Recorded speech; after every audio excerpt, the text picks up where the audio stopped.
Cuando hablamos de enfermedades mentales nos referimos a alteraciones de los procesos cognitivos y efectivos del desarrollo, consideradas como anormales por la sociedad. Con eso en cuenta, seleccionamos las más impactantes.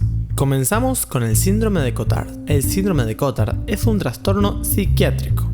En este caso, el afectado cree que ha muerto o ha sufrido un problema severo y no puede ver. Este delirio puede llevar a los que lo sufren a realizar acciones por improviso que ponen en riesgo su salud. Lleva este nombre por su descubridor Jules Cotard, que escribió una tesis sobre este trastorno en el año 1880 en París.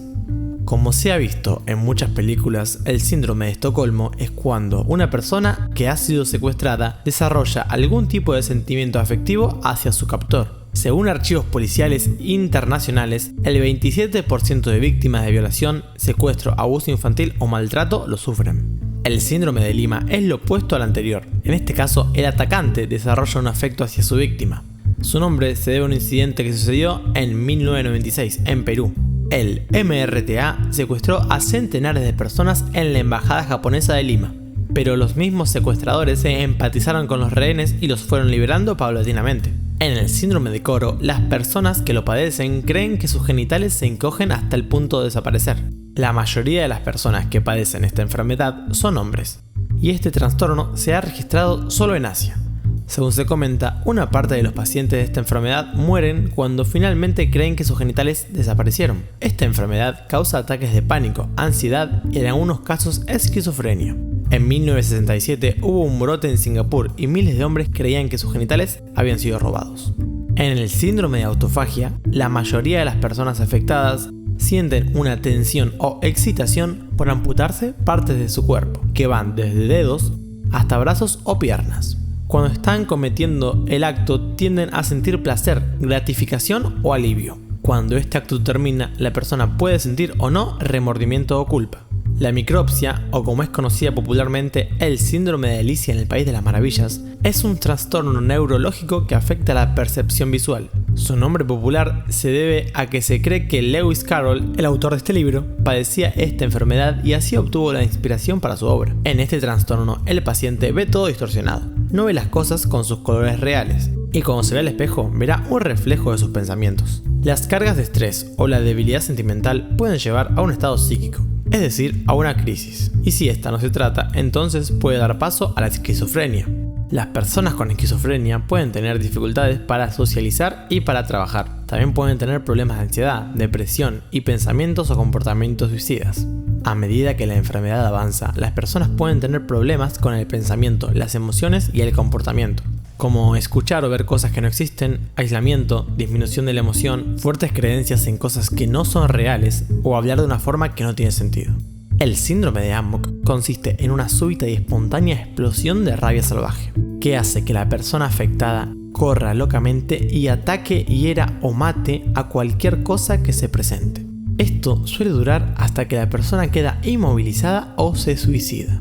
Fue registrada por primera vez en Malasia y suele suceder en tribus. El trastorno de Fregoli es cuando la persona que lo sufre cree percibir que las diferentes personas son en realidad una sola persona disfrazada o que cambia de apariencia. Los que lo padecen se angustian porque se sienten acosados y perseguidos por esta sola persona. El nombre proviene de un actor italiano llamado Leonardo Fregoli, que era muy bueno haciendo cambios rápidos de apariencia en el escenario. Su síndrome contrario es el de Capgras, en el que se cree que un ser querido ha sido sustituido por un impostor idéntico. Fue registrado por primera vez en 1923 por Jean-Marie Joseph Capgras, un psiquiatra francés. El síndrome de la mano ajena es una patología en la que el sujeto tiene la sensación de que una de sus manos opera por sí sola, como si obedeciera a una fuerza desconocida. Muchas veces la mano trata de incomodarle, se enfrenta a su otra mano o realiza maniobras complejas. Lo que ocurre en realidad es que está afectada la comunicación entre los dos hemisferios cerebrales debido a alguna cirugía, golpes o infecciones en la cabeza. Uno de los casos más curiosos de esta patología afectó a un hombre de 73 años cuya mano cobraba vida y empezaba a masturbarlo sin poderla reprimir. La amnesia extrema se trata de un padecimiento tanto para quien lo sufre como para quienes están a su alrededor, ya que se caracteriza por poder retener la memoria solo unos segundos. olvidando el resto del pasado. Esto significa que a cada instante se descubre lo mismo una y otra vez.